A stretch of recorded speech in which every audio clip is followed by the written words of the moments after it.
शिवा, विश्वकर्मा, राहुल, नितिन, श्रेया, आशु, कृत सिंह, प्रभाकर सिंह, सभी को नमस्कार। नमस्कार नवीन, रवि, विशाल। चलो अब शुरू करते हैं जी क्लास।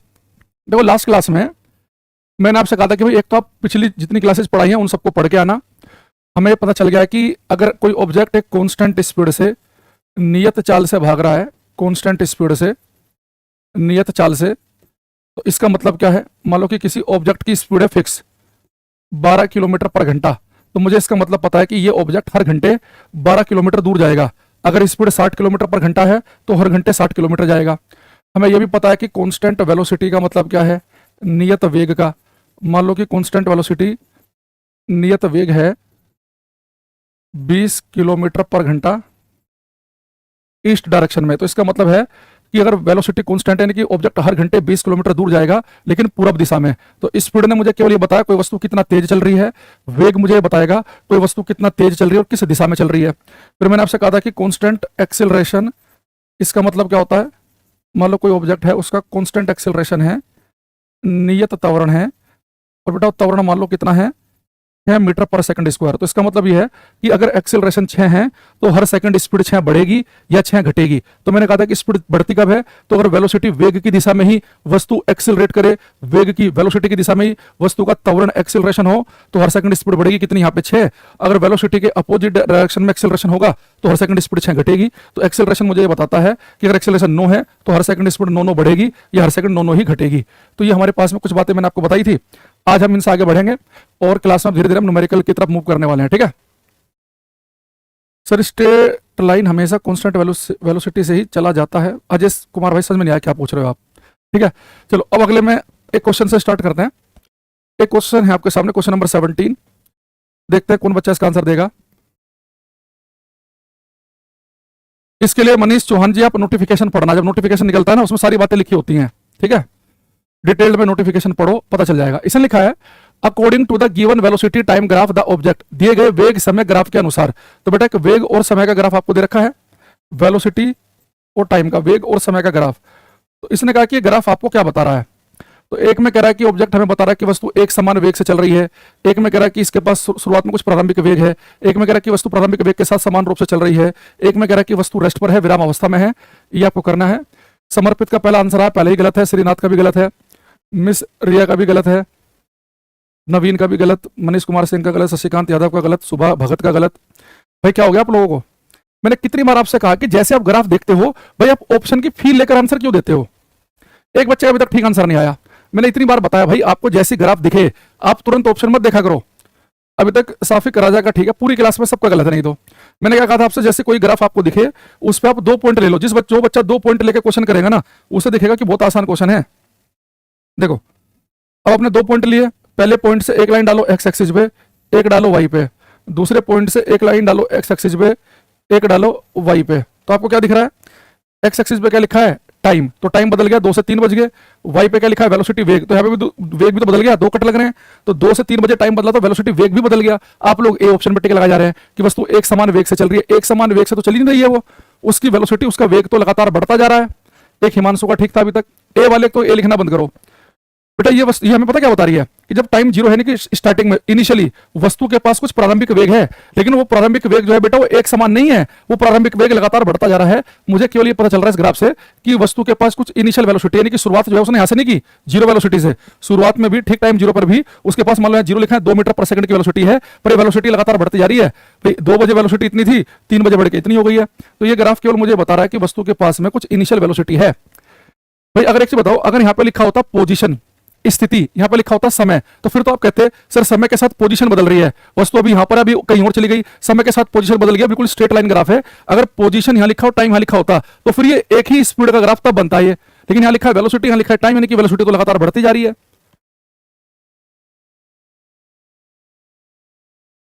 ठीक है,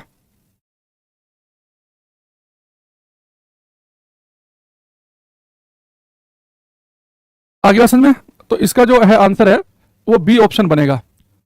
यानी कि आप लोग जो है अभी भी वही काम कर रहे हैं जो बाकी नॉर्मल बच्चा करता है, पढ़ने लिखने का तुम्हें कुछ फायदा ही नहीं है। आप ग्राफ देखते हो, जिस ऑप्शन में फील्ड से आती है उस पर टिक लगा देते हो। भाई जो आपको तरीका बताया गया उस तरीके के अनुसार आप क्वेश्चन क्या करो। देखो ये क्वेश्चन हमने आपसे डिस्कस किया था ये अब आपको पीडीएफ से दिखा रहा हूं मैं। यहां पे लिखा है कि an object with a constant speed, स्थिर चाल वाली वस्तु। बेटा एक वस्तु है जिसकी चाल स्थिर है। चाल स्थिर का मतलब है कि उसकी चाल नियत है, कांस्टेंट है, बदल नहीं रही। तो कह रहा है कि अगर किसी वस्तु की चाल कांस्टेंट हो, अगर किसी ने गलत किया वो पिटेगा मेरे से आज। भाई किस क्लास में मैथ कब स्टार्ट होगा, कौन से बैच की वैलिडिटी क्या है क्या नहीं है, ये क्लास में मेरे से मत पूछा करो।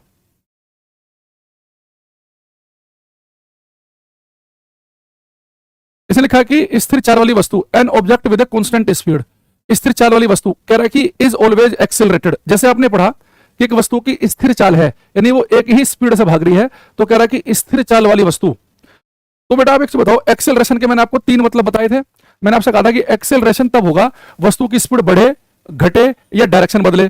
अब उसने कहा कि स्पीड कांस्टेंट है, यानी ना स्पीड बढ़ रही ना घट रही, लेकिन डायरेक्शन के बारे में तो कुछ नहीं बताया। अगर स्पीड ना बढ़े ना घटे और साथ में डायरेक्शन भी ना बदल रही हो, फिर तो एक्सेलरेशन जीरो हो जाएगा। तो कांस्टेंट स्पीड वाली वस्तु हमेशा एक्सेलरेट करेगी, तो बिल्कुल ही गलत है।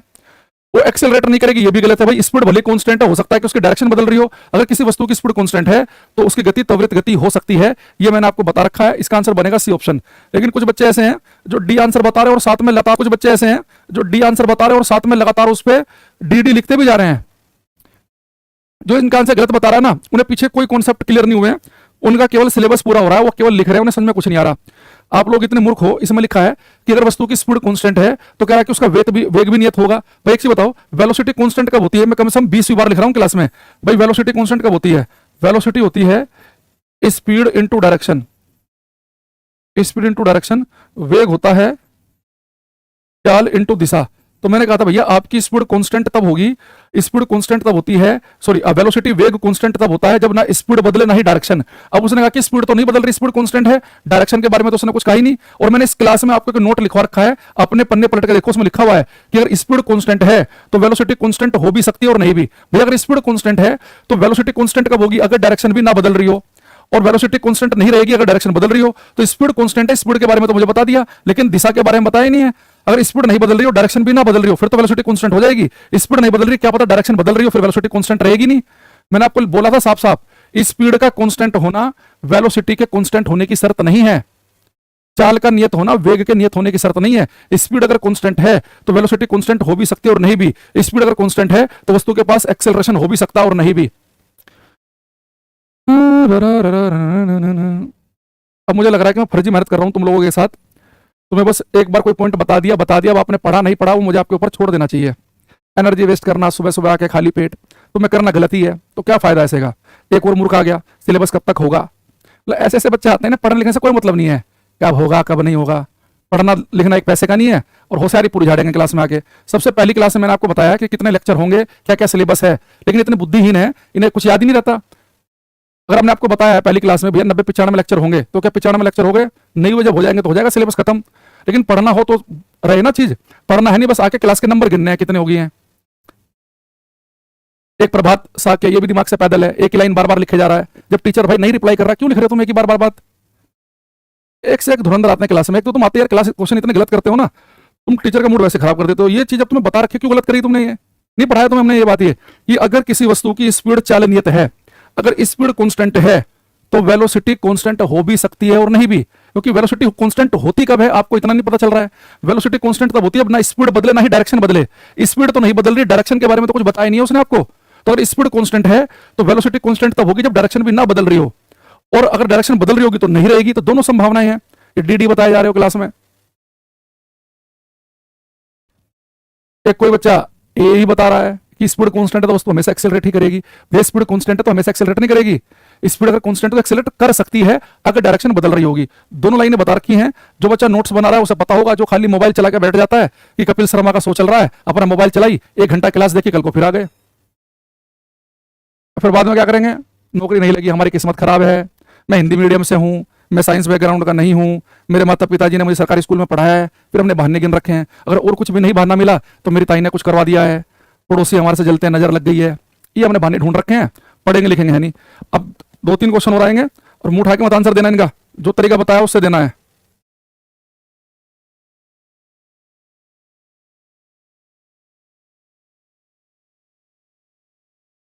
ये क्वेश्चन करना, ये क्वेश्चन नंबर लिख रहा हूं मैं 1। एक निम्नलिखित में से कौन एक कार की एक समान गति का वेग समय ग्राफ है? बेटा वेग और समय का ग्राफ है, वेलोसिटी और टाइम का ग्राफ है। कह रहा है इनमें से कौन सा ग्राफ है जो एक समान गति के बारे में बता रहा है, यूनिफॉर्म मोशन के बारे में बता रहा है? ये करो। लैपटॉप पे कमेंट हो रहा नहीं हो रहा है, क्लास डाउनलोड हो रही है कि नहीं हो रही है, कॉल सेंटर पूछना 10 बजे के बाद। इस क्लास में मत पूछो कुछ भी, ये कोई कॉल सेंटर नहीं है, ये इंक्वायरी ऑफिस। इसने लिखा है और अवधेश कुमार, ज्यादा होशियार नहीं बनना थोड़ा सा भी। कुमार से पूछा हमने कि नेक्स्ट क्वेश्चन कब कराना कब नहीं कराना है। इसने लिखा है कि निम्नलिखित में से कौन एक कार की एक समान गति का वेग समय ग्राफ है? देखो अगर आप इसे बड़े ध्यान से देखेंगे, ये जो ग्राफ आपको हमने दिए हैं इनमें से वन बाय वन हर एक ग्राफ को हम चेक करेंगे। तो जैसे मेरे पास ये वेलोसिटी और टाइम का ग्राफ है, तो मैंने आपसे कहा था कि जब भी कोई ग्राफ आपके सामने हो तो उसमें आप 2 पॉइंट ले लो, जहां पर भी आपका मन करे। मैंने 2 पॉइंट ले लिए और पहले पॉइंट से क्या करना है, एक लाइन डालनी है सीधे एक्स एक्सिस पे और एक डालनी है वाई पे। दूसरे पॉइंट से भी एक लाइन डालेंगे एक्स पे, एक डालेंगे वाई पे। अब देखो एक्स पे लिखा क्या है, ये देखा करो, हर बार चीजें बदल जाती हैं। एक्स पे लिखा है टाइम, तो टाइम तो बदल गया, 2 से 3 बज गए, टाइम बदल गया, 2 से 3 बज गए। वाई पे क्या लिखा है, वेलोसिटी लिखा है। अब यहाँ पे तो एक ही कट है, यानी 2 बजे जो वेलोसिटी है वही वेलोसिटी 3 बजे, यानी कि वेलोसिटी वेग बदल ही नहीं रहा है। अगर वेलोसिटी नहीं बदल रही, इसका मतलब ये है कि ना वस्तु की स्पीड बदल रही होगी ना डायरेक्शन, वस्तु एक ही स्पीड से एक ही डायरेक्शन भाग रही है, यानी कि एक समान चाल है। यानी पहले ग्राफ सही है, पहले वाला ही। एक बच्चा भी बता रहा है, अमित मजुमदार, इतना बताने के बाद भी भाई तेरे से इतना काम नहीं हो पा रहा है क्या कि तू 2 पॉइंट नहीं ले पा रहा है? एक ही तो चीज बताई अभी तक मैंने, भाई जब भी आपके पास ग्राफ हो उस ग्राफ में हमेशा रटा रटा आंसर मत बताओ, उसमें जो लाइन दिखे उस पर 2 पॉइंट ले लो। पहले पॉइंट से क्या करना है, एक लाइन एक्स पे डाल दे, एक वाई पे। अगर तूने इतनी मेहनत कर ली होती, खाली कंप्यूटर की स्क्रीन ना देख रहा होता तो तेरा ठीक हो जाता। एक डालो एक्स पे, एक डालो वाई पे। एक्स पे लिखा टाइम, टाइम बदल गया, एक सेकंड अच्छी रही है,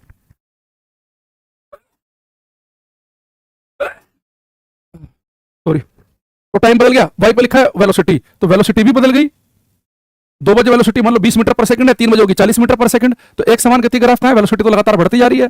यूनिफॉर्म मोशन का मतलब होता है कि जब ऑब्जेक्ट की स्पीड चेंज ना हो रही हो। यहां पर भी देखना, यहां पे क्या हो रहा है, वेलोसिटी बढ़ रही है, घट रही है, बढ़ रही है, घट रही है। भाई इधर वेलोसिटी लिखा है, वेलोसिटी बढ़ी घटी बढ़ी घटी, ये भी नहीं है एक समान का। यहां भी वेलोसिटी क्या हो रही है, बढ़ रही है। तो आंसर इसका ए ऑप्शन है। इतना आसान था, ये भी गलत कर दिया आप लोगों ने। सबने नहीं किया हुआ ठीक है, लेकिन कर तो रही हो ना तुम्हारे में से कुछ तो धुरंधर है ऐसे अभी भी।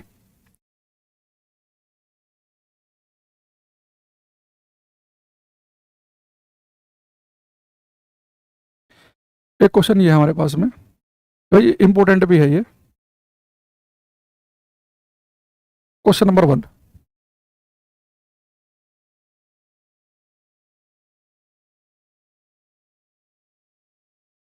देखो जो चीज आपको नहीं पढ़ाई आपने वो गलत कर दी हो, कोई बड़ी बात नहीं है, लेकिन जो आपको बता दी है पूरी लाइन क्लास में लिख दी है तो उसे मत क्या करो।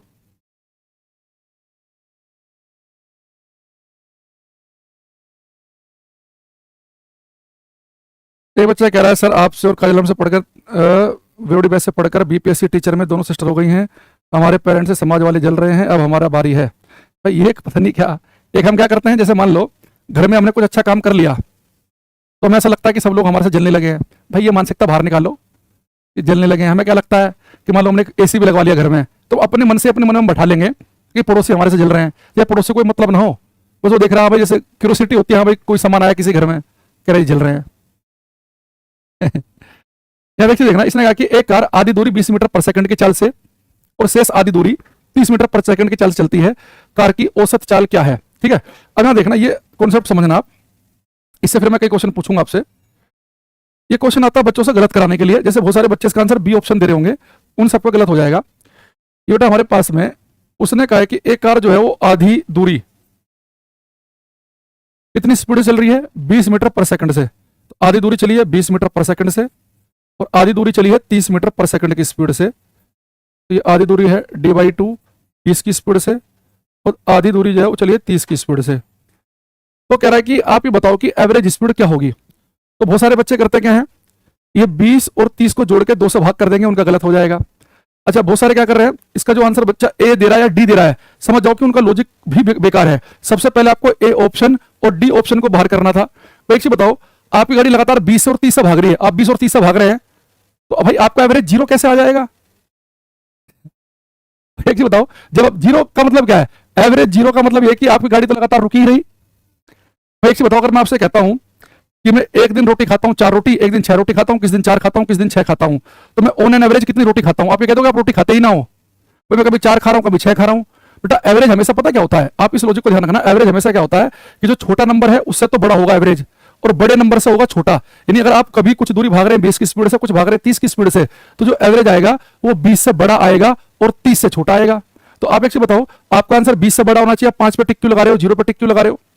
अब आप एक चीज देखेंगे कि अगर कभी पेपर में ऐसा हो कि आपको डिस्टेंस सेम दे रखी हो, जैसे यहाँ पे दे रखा है कि आधी दूरी 20 से और आधी 30 से, तो बेटा अगर उतनी दूरी आप एक स्पीड से चल रहे हैं, उतनी दूरी आप अलग स्पीड से चल रहे हैं, अगर दूरी सेम हो, देखो एवरेज स्पीड कैसे निकालते हैं, अगर डिस्टेंस सेम हो, यानी उतनी दूरी एक स्पीड से, उतनी दूरी दूसरी स्पीड से, तो आप ध्यान रखना, इसका एक सिंपल बेसिक समझना, एवरेज स्पीड जो होती है, आप ये देखो कि कितनी डिस्टेंस सेम है, आप कहेंगे सर 2, 1 2, यानी कि उतनी दूरी इतनी स्पीड से, उतनी इतनी से, तो आप क्या करो, दो डिस्टेंस सेम है, ऊपर 2 लिख लो और नीचे लिखेंगे 1/v1 प्लस 1/v2। यहाँ पे v1 का मतलब है पहली स्पीड, v2 का मतलब है दूसरी स्पीड। अगर यहां पर ध्यान रखना, अगर यहाँ पे 3 डिस्टेंस होती कि एक व्यक्ति शुरू के 20 किलोमीटर 20 से चलता है, अगले 20 किलोमीटर इतनी स्पीड से और अगले 20 किलोमीटर इतनी से, अगर 3 डिस्टेंस सेम होती तो हम ऊपर 3 लिखते, नीचे लिखते 1/v1 plus 1/v2 plus 1/v3। अगर 4 डिस्टेंस सेम होती, ऊपर 4 आ जाता, नीचे 1/v1 plus 1/v2 plus 1/v3 plus 1/v4 आ जाता। ठीक है, अब यहाँ पे 2 ही डिस्टेंस सेम है, ऊपर 2 लिखा, इसे अगर आप सोल्व करेंगे तो आपको बन जाएगा 2v1v2 upon v1 plus v2। यहाँ पे बेटा एवरेज स्पीड आएगी ना, वो आएगी 2v1v2 upon v1 plus v2। याद रखना, जब दूरी सेम हो, उतनी दूरी एक स्पीड से, उतनी ही दूरी दूसरी स्पीड से, तो एवरेज स्पीड निकल के आएगी ये। ठीक, अब यहाँ पे देखना, ये हमारे पास में जो v1 की वैल्यू है वो 20 है, v2 की वो 30 है, v1 प्लस v2 20 और 30 को जोड़ेंगे तो 50 आ जाएगा। इसे सोल्व कर लो, 1 0 से 1 0 कट गया, 5 चौक 20, 4 तिया 12, 12 दूनी 24, तो आंसर आएगा हमारे पास 24 मीटर पर सेकंड। तो जितने बच्चों का आंसर 24 मीटर पर सेकंड आ रहा है उन सबका सही है, तो 24 मीटर पर सेकंड एकदम सही है। एक चीज ध्यान रखना, जब भी आपसे एवरेज पूछे, चाहे मैथ भी पढ़ रहे हो ना आप, मैथ कि आपको 5 नंबर का एवरेज निकालना है, तो एवरेज में याद रखो कि हमेशा एवरेज सबसे छोटे नंबर से बड़ा होगा, सबसे बड़े नंबर से छोटा होगा। ठीक है, अच्छा एक बच्चा कह रहा है कि ऐसे कैसे हुआ, ऐसे कैसे हुआ, अगर आपको उसका डेरिवेशन देखना है तो मैं बता देता हूं। अगर आपको इंटरेस्ट ऑब्जेक्टिव क्वेश्चन से ज्यादा डेरिवेशन देखना है तो मैं बता देता हूं।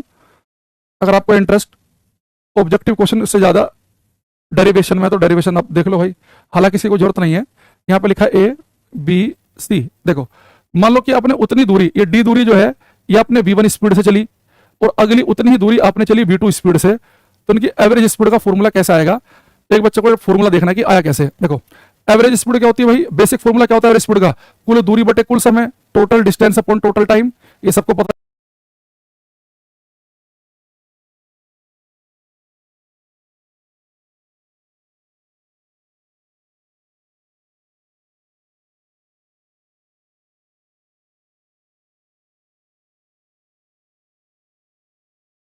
फॉर्मूला हमने आपको बताया था, कुल दूरी बटे कुल समय,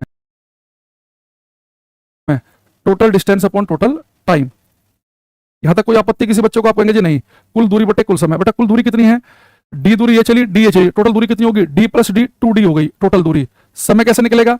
अब आपको पता है कि भाई मैंने कहा आपसे कि स्पीड क्या होती है, दूरी बटे समय। स्पीड का फॉर्मूला आपको पता है, दूरी बटे समय है, तो समय का फॉर्मूला क्या आ जाएगा, समय आ जाएगा दूरी बटे स्पीड से, फिर टाइम क्या आ जाएगा, डिस्टेंस अपॉन स्पीड से। तो मुझे निकालना टाइम, तो यहाँ पे टाइम निकालो, टाइम क्या होता है, डिस्टेंस अपॉन स्पीड। यहाँ पे डिस्टेंस कितनी है डी और स्पीड कितनी है v1, यहाँ पर डिस्टेंस कितनी है डी, स्पीड कितनी है v2। अब यहाँ पे लिखा है 2d, नीचे डी कॉमन ले लो, तो बचेगा 1/v1 प्लस 1/v2, डी से डी कट जाएगा, तो ये फॉर्मूला तो बन गया। जो मैंने आपको बताया कि जब डिस्टेंस सेम हो, उतनी डिस्टेंस यहाँ उतनी डिस्टेंस यहाँ, तो एवरेज स्पीड कितनी आई, 2/1/v1 प्लस 1/v2। इसे सोल्व करेंगे तो 2v1v2 upon v1 plus v2 आ जाएगा। ठीक है, तो आपको ये डेरिवेशन ध्यान नहीं रखना है। ठीक है, तो आपको एक काम करना है कि आप ऐसे ध्यान रखेंगे कि अगर डिस्टेंस सेम हो तो एवरेज स्पीड हम कैसे डालते हैं, 1/v1 प्लस 1/v2, इसे हम कर देंगे। एक बच्चा कह रहा है कि स्पीड टाइम का रेशियो इनवर्स होता है, इससे भी सोल्व हो सकता है। ये क्वेश्चन कई तरीके से सोल्व हो सकता है। देखो जैसे आपको पता है कि भाई डिस्टेंस यहाँ पे सेम है, आप उतनी दूरी 20 की स्पीड से चल रहे हैं, उतनी दूरी आप 30 की स्पीड चल रहे हैं, डिस्टेंस सेम है, तो आप क्या करो, डिस्टेंस सेम जो है वो है क्या, आप एक काम करो, जो आपके पास में स्पीड है ना 20 और 30, इसका आप एलसीएम ले लो, तो 20 और 30 का एलसीएम कितना आएगा, 60। तो जो एलसीएम आएगा ना वो एक्चुअल में सेम डिस्टेंस होगी, तो सेम डिस्टेंस होगी 60 मीटर की। तो डिस्टेंस को स्पीड से भाग करोगे, टाइम आ जाएगा 20 से 60 यानी कि 30 3 सेकंड, 30 दूनी 60 यानी कि 2 सेकंड आ गया। तो एवरेज स्पीड क्या होती है, कुल दूरी बटे कुल समय। तो कुल दूरी कितनी हो जाएगी, डिस्टेंस है एक बार की 60, तो 60 और 60 कितनी होगी, 120 हो गई। टाइम कितना हो गया, 3 और 2 5 सेकंड का। सोल्व करेंगे ऐसे भी 24 ही आ जाएगा। ठीक है, तो ये मैं नहीं बता रहा आपको, मैं एक्चुअली मैं इसलिए बता रहा हूँ ये क्योंकि पेपर में ना उसने क्या किया हुआ है, एग्जाम में उसने आपसे फॉर्मूला भी पूछा हुआ है। उसने ऐसे क्वेश्चन पूछ रखा है कि एक व्यक्ति आधी यात्रा चलता है x किलोमीटर पर घंटे से, आधी यात्रा चलता है y किलोमीटर पर घंटे से, तो एवरेज स्पीड का फॉर्मूला क्या बनेगा, 2xy upon x plus Y. तो उसने ऐसे भी पूछ रखा है। तो अभी मेरा उसमें मैथ वाले तरीके में मैं नहीं जा रहा हूं, मैं भी जो आपको बता रहा हूं सिंपली फिजिक्स वाले फॉर्मूले देखो कि अगर पेपर में आपको दो डिस्टेंस सेम दे रखी हो तो आपने करना क्या है कि जितनी डिस्टेंस सेम दे रखी है ऊपर लिखेंगे उतना, नीचे 1/v1 प्लस 1/v2। ठीक है, अच्छा अब एक मान लो कि हमारे पास में एक क्वेश्चन मैं आपसे कहूं कि भाई एक व्यक्ति जो है, यहां देखना, ये ए बी सी डी, मान लो मैं कहूं कि एक व्यक्ति अपनी यात्रा का एक तिहाई भाग जो है वो चलता है 12 मीटर पर सेकंड से, अगला एक तिहाई भाग चलता है 15 मीटर पर सेकंड से, और अगला 1/3 एक तिहाई भाग चलता है 20 मीटर पर सेकंड की स्पीड से। तो इसकी एवरेज स्पीड औसत चाल क्या होगी। एक व्यक्ति की एक यात्रा का 1/3 भाग, मान लो टोटल यात्रा 90 किलोमीटर की है, तो शुरू के 30 किलोमीटर जा रहा है 12 की स्पीड से, अगले 30 किलोमीटर 15 से, और अगले 30 किलोमीटर 20 से आना है।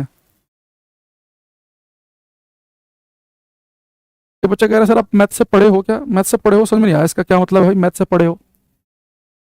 हम तो भाई फिजिक्स से पढ़े हैं, फिजिक्स में मैथ तो पढ़ाया जाता है। पहले मैंने किया बीएससी फिजिक्स ऑनर्स, फिर किया एमएससी फिजिक्स। मैथ जो उसमें पढ़ाया जाता है पढ़ाई हमने, फिजिक्स उसी की बढ़िया होगी जिसका मैथ बढ़िया होगा, ये बात बिल्कुल सही बात है ये। हाँ, विजय प्रकाश का आंसर है, बिल्कुल ठीक है। देखो बेटा यहाँ पे अगर आप देखें उसने आपको 3 अलग अलग स्पीड दे रखी है, 12, 15, 20, और उसने कहा कि एवरेज स्पीड बताइए क्या होगी। तो एक तो याद रखना कि एवरेज जो होगा वो छोटे नंबर से बड़ा, नहीं कि मेरा आंसर 12 से बड़ा आएगा और 20 से छोटा आएगा। ये जो 25 बता रहा है यानी कि इस बच्चे को पीछे बताएगा, कोई बात कोई समझ में नहीं आई। कोई मैंने आपसे कहा कि जब भी आप एवरेज निकालो, एक 5 ही बता रहा है, साफ ही करा जा। अरे भाई तो कितने धुरंधर हो, कोई 5 आंसर निकाल दे रहा 25 बताने के बाद भी। मैंने आपसे क्या कहा कि जब भी आप एवरेज निकालने चलो तो एवरेज हमेशा छोटे नंबर से बड़ा होगा, आपका आंसर 12 से आएगा बड़ा और 20 से आएगा छोटा। अब देखो यहाँ पे 3 डिस्टेंस हैं, तब क्या करो 3 डिस्टेंस अगर हैं, अगर डिस्टेंस सेम दे रखी हो, उतनी दूरी इतनी स्पीड से, उतनी दूरी इतनी स्पीड से, जब भी ऐसा क्वेश्चन दिखे अगर डिस्टेंस सेम हो, तो मैंने कहा था कि एवरेज स्पीड हम कैसे निकालते हैं, कितनी डिस्टेंस सेम है, कितनी डिस्टेंस सेम है भाई, आपको सर 3 डिस्टेंस सेम है तो ऊपर 3 लिख लो, नीचे 1/v1 plus 1/v2 plus 1/v3। ठीक है, तो 1/v1 की वैल्यू कितनी है 12, v2 की कितनी है 15, v3 कितनी है 20। ठीक है, तो यहां देखो नीचे जो है 12, 15, 20 का सीधा एलसीएम ले लो आप, तो कितना एलसीएम आएगा 60। तो 12 पंजे 60, 15 चौका 60, 42 20 60, 60 पहुंच जाएगा ऊपर, 3 गुना 60, ये आ गया 5 4 9 और 3 12, तो 12 पंजे 60, 5 15, तो एवरेज स्पीड आ गई 15 मीटर पर सेकंड। और एक बात ध्यान रखना, ये 15 मीटर पर सेकंड तुक्के से आगे होगा, ऐसा कुछ नहीं है, ये यहाँ पे बाई डिफॉल्ट 15 आ गया है। अगर मैं यहाँ पे ले लूँ ना अभी कि एक की स्पीड 20 है, एक की 24 है, एक की 40 है, तो 24 आंसर नहीं आएगा, कहीं तो सोचो कि 20 वाला आ जाएगा। ठीक है, तो इस बात को ध्यान रखना कि ये आ गया तुक्के से। अब देखो यही चीज जो है,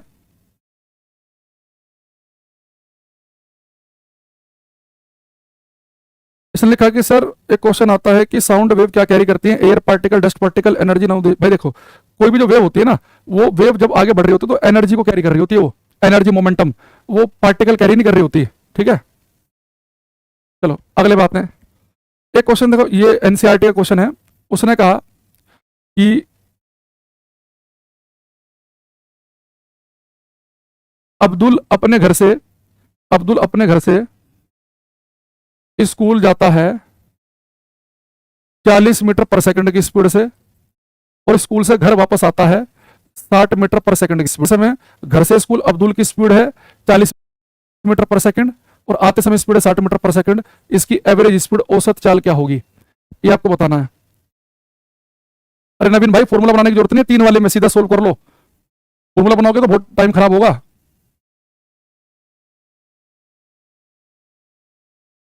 अपने घर से स्कूल जाते समय स्पीड है अब्दुल की 40 मीटर पर सेकंड, स्कूल से घर आते समय स्पीड है 60 मीटर पर सेकंड, एवरेज स्पीड बतानी है क्या होगी।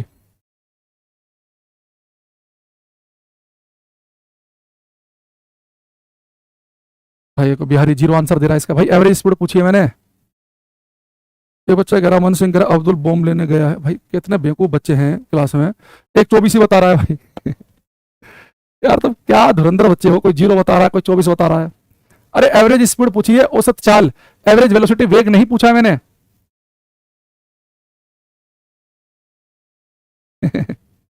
भाई ये बात बताओ, ये घर से स्कूल जा रहा है 40 की स्पीड से, स्कूल से घर आ रहा है 60 की स्पीड से, तो एवरेज निकालोगे तो 40 से ज्यादा और 60 से कम आना चाहिए। तुम 24 ही बता रहा है कोई बच्चा, एक 0 ही बता दे रहा है। देखो अब एक चीज बताओ, अगर ये अब्दुल स्कूल से घर जा रहा है 40 की स्पीड से, 40 की स्पीड से स्कूल से घर, और उसी रास्ते से बेटा अगर ये स्कूल से घर आए, घर से स्कूल गया, उसी रास्ते से स्कूल से घर वापस आया, तो डिस्टेंस तो सेम होगी।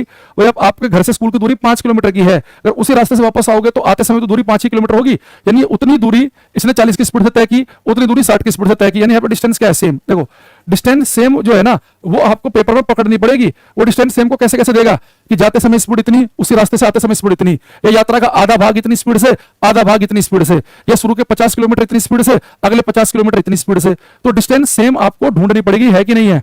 ठीक है, तो बेटा अगर डिस्टेंस सेम हो, तो मैंने आपसे कहा था कि जब डिस्टेंस सेम होती है तो एवरेज स्पीड कैसे आती है, एवरेज स्पीड आती है, अगर दो डिस्टेंस सेम है, भाई जाते समय आते समय दो डिस्टेंस सेम है, ऊपर लिखो 2, नीचे लिखेंगे 1/v1 प्लस 1/v2। तो सोल्व करके इसका सिंपली फॉर्मूला बन सकता है, तो फॉर्मूला बना लो। नहीं डायरेक्ट यहाँ पे भी v1 v2 रख सकते हैं, कोई दिक्कत नहीं है। तो v1 की वैल्यू है 40, v2 की है 60, v1 प्लस v2 60 और 40 यानी कि 100। तो 2 0 से 2 0 चली गई, 6 24 दूनी 48। तो जितने बच्चों का आंसर 48 आ रहा था लाइन से, उन सबका ठीक आंसर था। देखो ये जो क्वेश्चन है ना, ये आता है कि बच्चा 50 पर टिक लगा दे, वो सिंपली 40 60 को जोड़ के 200 भाग कर दे। बेटा जब डिस्टेंस सेम होती है, जब हमने डेरिवेशन भी देखा था, डिस्टेंस सेम वाले केस में फॉर्मूला बनता है ऐसे 2v1 v2 upon v1 plus v2।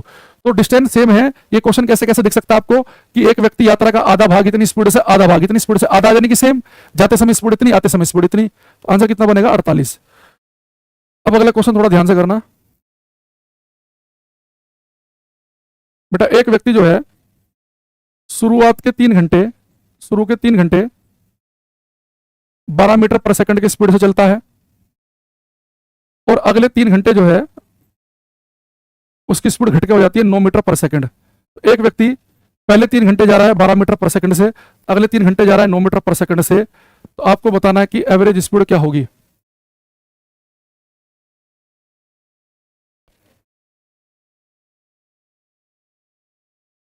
Arun Kumar Dubey, Abhay Kumar, समर्पित, सुमित कुमार तिवारी, सोनू प्रजापति, बबलू, शिवांशु, गौतम, सबको भाई ट्राई है।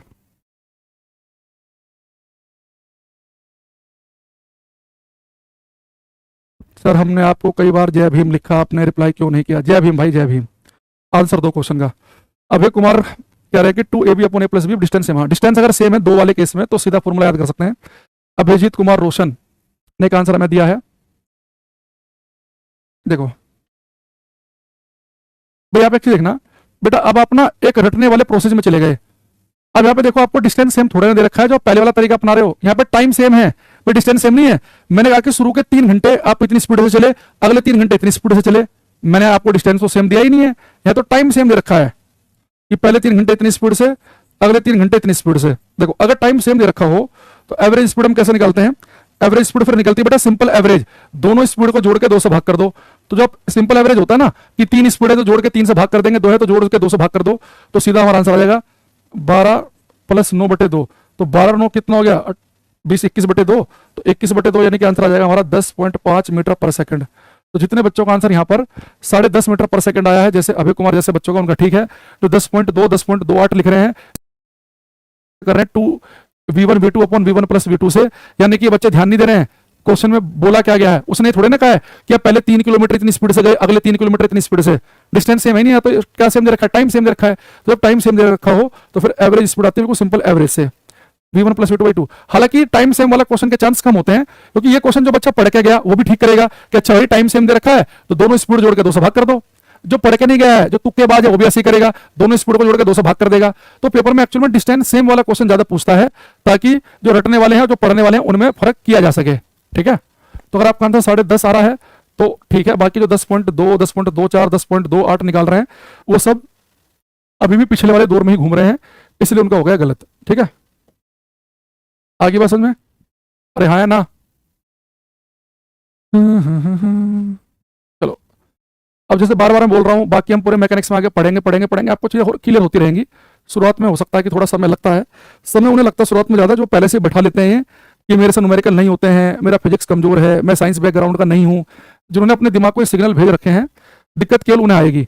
जिन्होंने ये समझो भाई कि बताओ, जो मैं आपको पढ़ा रहा हूँ ये 9th क्लास में पढ़ाया जाता है, तो जो बच्चा 9th क्लास में पहली बार आता है तो वो भी तो सीखता ही है ना। तो आप ये समझो कि हम पहली बार ही सीख रहे हैं, तो पीछे का कोई बैकग्राउंड है या नहीं उससे कोई फर्क पड़ेगा ही नहीं। ठीक है, चलो अब बेटा हम एक काम करेंगे, अब हम क्लास में पढ़ेंगे इक्वेशंस ऑफ मोशन, गति के समीकरण, गति के समीकरण, गति के समीकरण, इक्वेशंस ऑफ मोशन, गति के समीकरण। ठीक है, अच्छा देखो ये बेटा गति के जो समीकरण हैं इनकी हमें जरूरत क्यों पड़ती है, यहां पे आ जाओ, पहले यहां देखना। मान लो मैं आपसे कहूं कि भाई एक वस्तु जो है उसकी शुरुआत की जो वेलोसिटी है, शुरुआत का जो वेग है वो u है, एक वस्तु u वेलोसिटी से भाग रही है, मान लो उसकी वेलोसिटी है 12 मीटर पर सेकंड पॉजिटिव डायरेक्शन में, शुरुआत की वेलोसिटी है। ठीक है, और मान लो अगर 3 होते बेटा, तीनों अगर तीन टाइम सेम होते तो तीनों स्पीड को जोड़ के 3 से भाग कर देते, है ना। मैंने कहा ना सिंपल एवरेज निकालना टाइम सेम में। अब वेलोसिटी u है, u से अब मान लो कि वस्तु की वेलोसिटी हो गई कुछ समय के बाद t। अच्छा अगर वेलोसिटी बदल गई, वेग में परिवर्तन हुआ, तो वेग में परिवर्तन का मतलब है कि वस्तु एक्सेलरेट कर रही है, त्वरित गति में है। भाई एक्सेलरेशन का मतलब क्या होता है, वेग परिवर्तन होना, वेलोसिटी चेंज होना। तो मान लो अगर किसी वस्तु की शुरुआत की वेलोसिटी u है, अंतिम वेलोसिटी v है, पहले u है फिर v है, और u से v वेलोसिटी होने में इसका जो डिस्प्लेसमेंट है, जो विस्थापन है वो x है, s है सॉरी। तो देखना u क्या है, इनिशियल वेलोसिटी प्रारंभिक वेग कि वस्तु कितनी वेलोसिटी से भाग रही है, प्रारंभिक वेग। v क्या है, फाइनल वेलोसिटी, अंतिम वेग। s क्या बेटा, वस्तु का डिस्प्लेसमेंट विस्थापन। अगर वस्तु एक सीधी रेखा में ही चल रही है केवल, तो विस्थापन का हो चाहे दूरी का, उससे कोई फर्क नहीं पड़ेगा।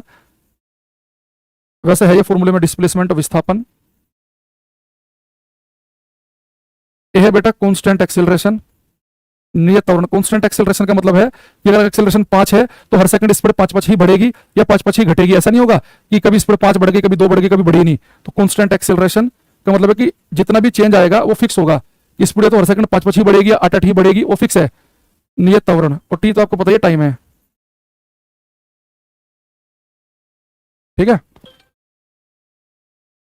ठीक। तो u क्या है, इनिशियल वेलोसिटी, v क्या है, फाइनल वेलोसिटी, s है डिस्प्लेसमेंट विस्थापन, और a है एक्सेलरेशन त्वरण। ठीक है, अब मुझे क्या करना है बेटा, इस u में, v में, s में, t में, a में, इनमें हमें संबंध बनाने हैं। क्यों बनाने हैं संबंध, मान लो पेपर में ऐसा न्यूमेरिकल आ जाए, बहुत बेसिक न्यूमेरिकल आते हैं वैसे, इसमें हम अच्छे भी करेंगे कि एक वस्तु का शुरुआती वेग 5 मीटर पर सेकंड का है, अगर उसका एक्सेलरेशन इतना हो, एक्सेलरेशन यानी कि उसका वेग बदल रहा है, एक्सेलरेशन मतलब है उसका एक्सेलरेशन इतना है, तो बताओ 12 सेकंड के बाद उसकी स्पीड क्या हो जाएगी। या एक वस्तु का वेग 12 से 18 हो गया, तो 12 से 18 वेग होने में उसने कितना विस्थापन हो गया उसका, एक वस्तु का वेग 12 से 18 हुआ, कितने समय में हुआ होगा। तो इस तरह के क्वेश्चन हमारे से पूछता है, तो उनमें कैसे हम करेंगे उन क्वेश्चन को। तो इसमें याद रखना कि मैं आपको कुछ इक्वेशन लिखूंगा, 3 इक्वेशन। उनमें u का मतलब होगा कि वस्तु शुरुआत कितनी वेलोसिटी से कर रही है, वो u है, t समय के बाद उसका वेग कितना हो गया, फाइनल वेलोसिटी, वो v है, और u से v वेग होने में विस्थापन कितना हुआ, वो s है, और एक है जिस एक्सेलरेशन से वेग में परिवर्तन हो रहा है। भाई अगर एक्सेलरेशन होता है वेलोसिटी में चेंज होना, वेग में परिवर्तन होना, तो अगर वेग बदल रहा है, u से v हो रहा है, यानी वस्तु एक्सेलरेट कर रही होगी, तभी तो वेग बदल रहा है। ठीक है, अब देखो में क्या संबंध है, तो पहले हम लिखेंगे फर्स्ट इक्वेशन, पहली इक्वेशन, पहला समीकरण। बेटा जो फर्स्ट इक्वेशन है ये है v is equal to u plus a t, यानी कि जो फाइनल वेलोसिटी है, जो अंतिम वेग है, वो किसके बराबर है, प्रारंभिक वेग में क्या जोड़ना है, a t, acceleration into time. ठीक है, सेकंड इक्वेशन पे आते हैं। सेकंड इक्वेशन है s is equal to u t plus half a t square, s is equal to u t plus half a t square. और थर्ड इक्वेशन है v square is equal to u square plus 2as, v square is equal to u square plus 2s। तो गति के 3 समीकरण हमारे पास में है, v is equal to u plus a t, s is equal to u t plus, और एक है v square is equal to u square plus 2as। ठीक है, अब इन्हें कैसे कैसे हम यूज करेंगे वो सारे मैं आपको बताऊंगा, बहुत सारे क्वेश्चन कराए जाएंगे आपको, कल की पूरी क्लास आज भी हम करेंगे। वो पूरी न्यूमेरिकल बेस्ड ही होगी, तो आपको घबराने की जरूरत नहीं है। इनसे सारे क्वेश्चन मैं कराऊंगा हर तरह की वैरायटी के, ठीक। अब देखो उसमें कई बार पेपर में करता क्या है, आपसे ऐसे पूछ लेगा कि गति का जो पहला समीकरण है ये किस किस के बीच में संबंध बताता है, या दूसरे वाला किसके बीच में रिलेशन संबंध बताता है, या तीसरे वाला किसके बीच में रिलेशन संबंध बताता है। तो आपको इसमें घबराना नहीं है, आपने करना क्या है, सबसे पहला वाला शब्द पकड़ना और सबसे आखिरी वाला इससे आपका काम चल जाएगा। तो गति का पहला समीकरण किसके बीच में रिलेशन बताता है, पहला शब्द क्या है, वेलोसिटी, लास्ट क्या है, टाइम। तो पहली इक्वेशन को हम वेलोसिटी टाइम इक्वेशन भी कहते हैं। इनिशियल फाइनल शब्द नहीं लिखेगा, बस फाइनल वेलोसिटी ना लिखे, खाली लिखेगा वेलोसिटी। तो पहली इक्वेशन को हम कहते हैं वेलोसिटी टाइम इक्वेशन, वेग समय समीकरण। तो गति का जो पहला समीकरण है ये वेग समय समीकरण कहलाता है।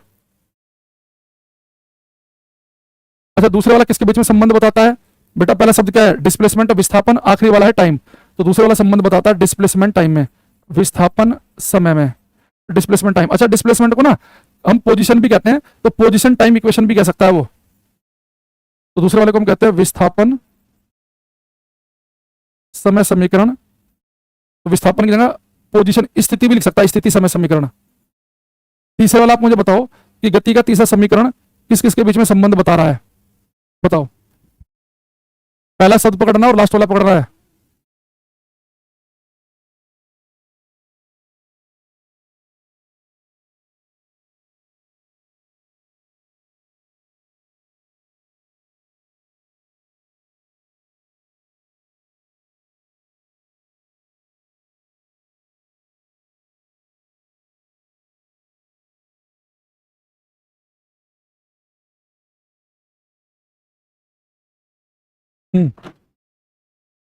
देखो बेटा, सबसे पहला शब्द क्या पकड़ेंगे हम, पहला शब्द क्या है, वेलोसिटी, आखिरी है डिस्प्लेसमेंट। तो ये बन जाएगा हमारा velocity displacement equation, velocity displacement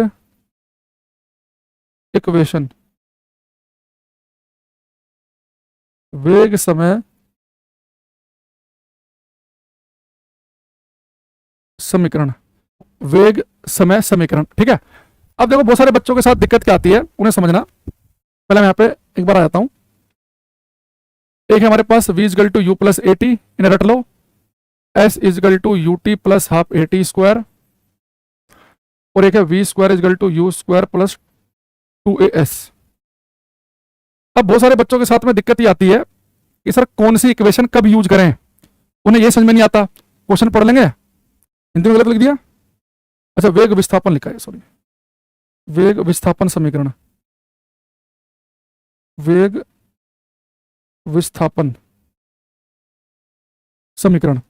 अब बहुत सारे बच्चे जो दो फंसते हैं ना, इक्वेशन सबको पता है ये कि 3 इक्वेशन है। क्वेश्चन पढ़ के बच्चे को ये भी पता चल जाएगा कि इक्वेशन से क्वेश्चन होगा कि शुरुआत की वेलोसिटी इतनी है, फाइनल इतनी है, ये वो बच्चे को यू भी पता चल रहा है, भी पता चल रहा है, सब कुछ पता चल रहा है, पर उसे समझ में नहीं आता कि कौन सा कब लगाऊं। तो एक चीज ध्यान रखना, अगर आपको क्वेश्चन में टाइम ना दे रखा हो, टाइम का जिक्र ना कर रखा हो, उसने टाइम का जिक्र नहीं किया, तो अब तीसरे वाली क्वेश्चन पे चले जाओ, क्योंकि तीसरी वाली क्वेश्चन ही ऐसी है जिसमें टाइम नहीं है। अगर क्वेश्चन में समय ना दे रखा हो तो हम तीसरे वाली क्वेश्चन पे चले जाएंगे। तो तीसरे वाली क्वेश्चन हम कब लगाते हैं, जब हमें टाइम ना दे रखा हो। तो जनरली तीसरे वाली क्वेश्चन हम तब यूज करते हैं अगर टाइम ना दे रखा हो। अगर बेटा हमें डिस्प्लेसमेंट विस्थापन ना दे रखा हो तो पहले वाली लगाएंगे। भाई डिस्प्लेसमेंट दूसरी में भी है, तीसरी में भी है। अगर डिस्प्लेसमेंट विस्थापन ना दे रखा हो तो हम पहले वाली इक्वेशन लगाएंगे। लेकिन डिस्प्लेसमेंट भी दे रखा हो, टाइम भी दे रखा हो, तो फिर हम पहले दूसरे वाली इक्वेशन लगाते हैं जब डिस्प्लेसमेंट भी दे रखा हो और टाइम भी दे रखा हो। तो आप इन्हें हल्का सा दिमाग में रखना, वेलोसिटी इतनी है, फाइनल इतनी है, ये वो बच्चों को यू भी पता चल रहा है, भी पता चल रहा है, सब कुछ पता चल रहा है, पर उसे ये समझ में नहीं आता कि कौन सा कब लगाऊं। तो एक चीज ध्यान रखना, अगर आपको क्वेश्चन में टाइम ना दे रखा हो, टाइम का जिक्र ना कर रखा हो, उसने टाइम का जिक्र नहीं किया, तो अब तीसरे वाली क्वेश्चन पे चले जाओ, क्योंकि तीसरी वाली क्वेश्चन ही ऐसी है जिसमें टाइम नहीं है। अगर क्वेश्चन में समय ना दे रखा हो तो हम तीसरे वाली क्वेश्चन पे चले जाएंगे। तो तीसरे वाली क्वेश्चन हम कब लगाते हैं, जब हमें टाइम ना दे रखा हो। तो जनरली तीसरी वाली क्वेश्चन हम तब यूज करते हैं अगर टाइम ना दे रखा हो। अगर बेटा हमें डिस्प्लेसमेंट विस्थापन ना दे रखा हो तो पहले वाली लगाएंगे। भाई डिस्प्लेसमेंट दूसरी में भी है, तीसरी में भी है। अगर डिस्प्लेसमेंट विस्थापन ना दे रखा हो तो हम पहले वाली इक्वेशन लगाएंगे। लेकिन डिस्प्लेसमेंट भी दे रखा हो, टाइम भी दे रखा हो, तो फिर हम पहले दूसरे वाली इक्वेशन लगाते हैं जब डिस्प्लेसमेंट भी दे रखा हो और टाइम भी दे रखा हो। तो आप इन्हें हल्का सा दिमाग में रखना कि अगर आपको समय नहीं दे रखा तो तीसरे वाली क्वेश्चन पे जाओ, विस्थापन डिस्प्लेसमेंट नहीं दे रखा तो पहले वाली पे जाओ। थर्ड वाली क्वेश्चन रोंगे, v square is equal to u square plus 2s, ये तो है, और कौन सी है थर्ड वाली क्वेश्चन है?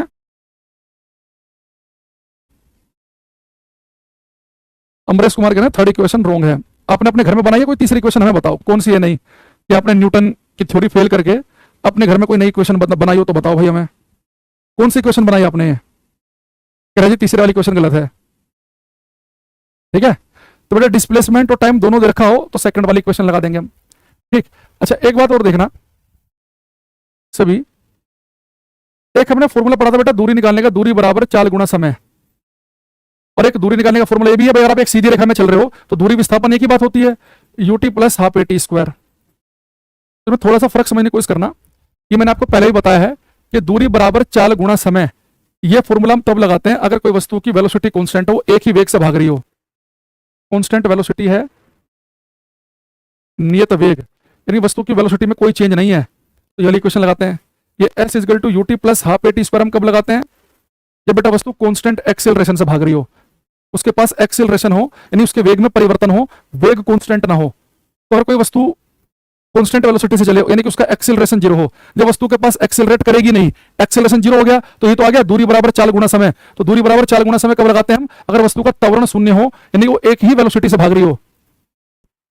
लेकिन जब वस्तु कांस्टेंट एक्सेलरेशन से भागती है, यानी कि उसके पास एक्सेलरेशन है 2 मीटर पर सेकंड स्क्वायर का, 4 मीटर पर सेकंड स्क्वायर का, जब वस्तु नियत त्वरण के साथ भागती है तो हम फिर क्या लगाते हैं, UT plus half a t square. तो थोड़ा ध्यान रखना, इस समय भी दो क्वेश्चन पूछूंगा, पहले से लिख लो।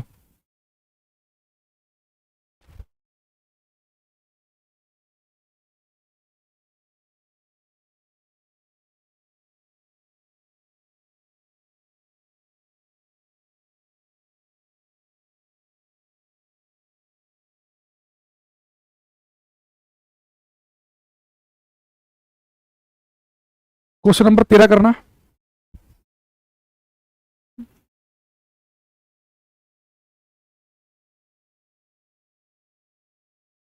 इसने कहा कि यदि किसी वस्तु द्वारा तय की गई दूरी समय के समानुपाती है, यानी कि बेटा अगर दूरी जो है वो समय के समानुपाती है तो वस्तु किस चाल से चल रही है। Then how is the object moving, तो वस्तु कैसे चल रही है, कैसे चल रही है। Then how is the object moving, बेटा एक वस्तु के द्वारा तय की गई दूरी समय के समानुपाती है, तो दूरी समय के समानुपाती कब होती है, तो मैंने आपको फॉर्मूला बताया कि दूरी बराबर चाल गुना समय। अगर कोई वस्तु कांस्टेंट वेलोसिटी से चले, एक नियत वेग से चले, अगर वस्तु कांस्टेंट वेलोसिटी से चलेगी, नियत वेग से चलेगी, उसकी वेलोसिटी नहीं बदल रही होगी, तो डी और टी एक ही लाइन में है, तो दूरी समय के समानुपाती तभी होगी अगर वस्तु की वेलोसिटी कांस्टेंट होगी, यानी कि यूनिफॉर्म वेलोसिटी होगी। तो आंसर आएगा इसका बी ऑप्शन। तो ये क्वेश्चन बहुत इंपॉर्टेंट है, 13वां और इससे अगले वाला ध्यान रखना। एक सोनू जो लिख रहा है समान दूरी समय के, ये दूरी समय के प्रोपोर्शनल कब होती है, जब वस्तु की वेलोसिटी कांस्टेंट हो। अब अगला क्वेश्चन देखना, क्वेश्चन नंबर 14।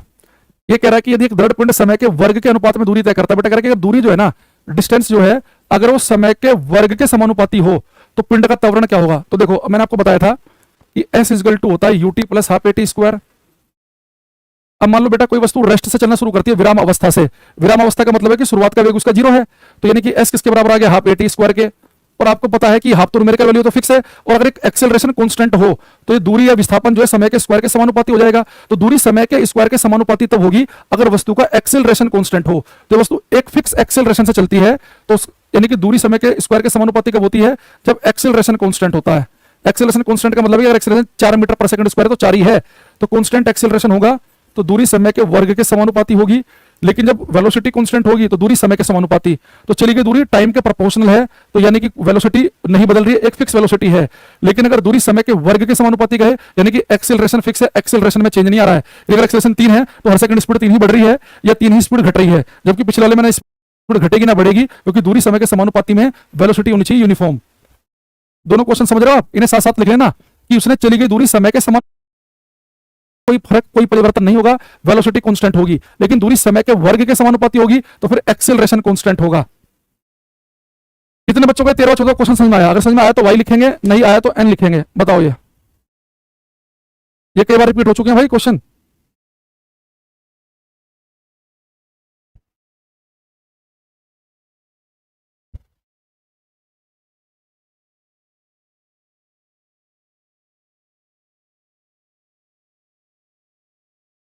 सुबह भगत कह रही आ गया है, रजनीश कुमार जी को भी आ गया है, अरुण कुमार दुबे, श्रीनाथ, अंकुल समर्पित।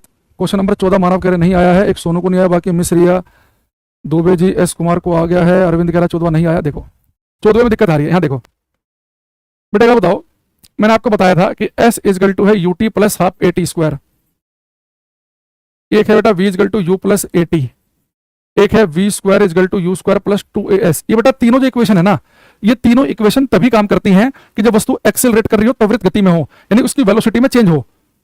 वस्तु जब एक्सेलरेट करेगी, एक्सेलरेट करने का मतलब मैंने क्या बताया था कि वेग में परिवर्तन होगा, यानी वेलोसिटी u से v हो गई। जब वस्तु का वेलोसिटी चेंज करेगी तभी तीनों इक्वेशन काम करेंगी। लेकिन वो जो एक्सेलरेशन है वो कांस्टेंट होना चाहिए। कांस्टेंट एक्सेलरेशन का मतलब यह है कि अगर वस्तु का एक्सेलरेशन 10 मीटर पर सेकंड स्क्वायर है तो हर सेकंड स्पीड 10 बढ़े, या -10 है तो हर सेकंड स्पीड 10 घटे, यानी फिक्स हो। अगर एक्सेलरेशन 4 है तो हर सेकंड स्पीड 4 ही बढ़ेगी या 4 ही घटेगी। तो तीनों इक्वेशन जो है ये कांस्टेंट एक्सेलरेशन के लिए ही वैलिड है, यानी कांस्टेंट एक्सेलरेशन होगा, यानी जो चेंज होगा वो फिक्स होना चाहिए, तभी ये तीनों इक्वेशन वैलिड है। ये तीनों इक्वेशन काम ही करती है कांस्टेंट एक्सेलरेशन के लिए।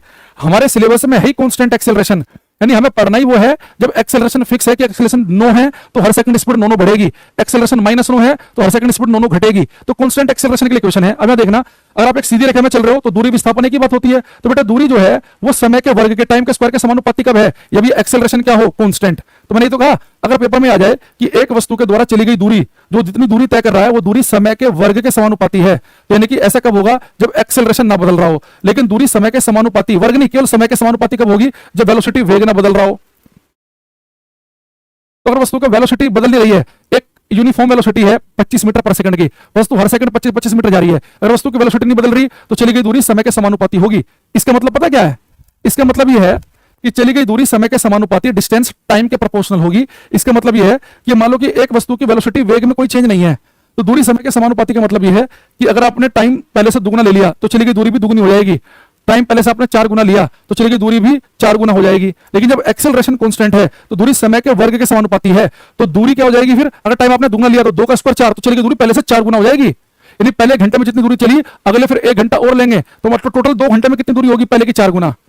यहाँ पे क्या होगा कि 2 घंटे में दूरी पहले के मुकाबले दुगनी होगी। यहाँ दूरी समय के समानुपाती है, यहाँ दूरी का जो स्क्वायर, यहाँ पे जो दूरी है वो समय के स्क्वायर के समानुपाती है। नहीं आया अभी भी समझ में? देखो मैंने आपसे क्या बोला कि अगर मैं आपसे कह रहा हूं, यहां देखना कि आपकी बेटा एक कांस्टेंट वेलोसिटी है, ध्यान समझेंगे, कांस्टेंट वेलोसिटी है 2 मीटर पर सेकंड की। 2 मीटर पर सेकंड की वेलोसिटी होने का मतलब यह है कि आप हर सेकंड 2 मीटर जा रहे हैं। तो यहां पर ले लिया जैसे 1 सेकंड, फिर 1 सेकंड ये ले लिया, 1 सेकंड ये ले लिया, 1 सेकंड ये ले लिया। आपकी बेटा कांस्टेंट वेलोसिटी है 2 मीटर पर सेकंड, आप हर सेकंड 2 मीटर जाएंगे, पहले सेकंड में 2 मीटर जाएंगे, अगले सेकंड में 2 मीटर, अगले सेकंड में 2 मीटर, अगले सेकंड में 2 मीटर। अब एक चीज देखो, आप पहले सेकंड कितना चले 2 मीटर, टोटल 4 सेकंड में कितना चले 1 2 3 4, 4 सेकंड में कितना चले आप, टोटल 4 सेकंड में चले 8 मीटर। तो आपने क्या देखा कि जैसे आपने टाइम को 4 गुना कर दिया तो चली गई दूरी भी 4 गुना होगी, 260 हो गई। तो दूरी जो है समय के समानुपाती है कि जितने गुना आप समय करेंगे, 4 गुना समय किया तो दूरी भी 4 गुना हो गई। ये हो गया यूनिफॉर्म वेलोसिटी में। तो अगर आप एक ही वेलोसिटी से भाग रहे हैं तो चली गई दूरी समय के समानुपाती है कि आपने 4 गुना समय कर दिया तो चली गई दूरी भी टोटल क्या हो गई 4 गुना। लेकिन अगर बेटा कांस्टेंट एक्सेलरेशन हो, कांस्टेंट एक्सेलरेशन, मान लो कि एक्सेलरेशन है 2 मीटर पर सेकंड स्क्वायर का, तो हर सेकंड स्पीड 2 बढ़ेगी। तो पहले सेकंड स्पीड थी 0, अगले सेकंड स्पीड हो गई 2 मीटर पर सेकंड, उस अगले सेकंड स्पीड हो गई 4 मीटर पर सेकंड, फिर हो गई 6 मीटर पर सेकंड। अब यहाँ पे स्पीड कांस्टेंट नहीं है आपकी, यहाँ पे स्पीड आपकी अगर एक्सेलरेशन 2 है तो हर सेकंड आपकी स्पीड 2 बढ़ रही है। तो जब स्पीड 2 बढ़ रही है, कांस्टेंट एक्सेलरेशन है, तो चलेगी दूरी होगी समय के वर्ग के समानुपाती। अगर यहाँ पे मैं टाइम पहले से 4 गुना करूंगा तो 4 का स्क्वायर 16, तो टोटल दूरी 16 गुना हो जाएगी पहले से। यानी यहाँ पे टाइम 4 गुना किया था, चलेगी दूरी 4 गुना ही थी, लेकिन यहाँ पे टाइम अगर 4 गुना करूंगा तो टाइम का स्क्वायर है यहाँ, तो 16 गुना दूरी हो जाएगी पहले के मुकाबले।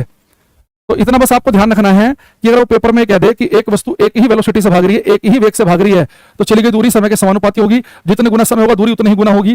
लेकिन अगर वस्तु एक कांस्टेंट वेलोसिटी से मूव कर रही, एक्सेलरेशन से मूव कर रही हो, तो चली गई दूरी समय के वर्ग के समानुपाती होगी। तो कांस्टेंट वेलोसिटी में जब वेलोसिटी नहीं बदल रही है तो ये, और एक्सेलरेशन नहीं बदल रहा है तो ये रिलेशन याद रखना है, याद कर लेना है, ठीक है।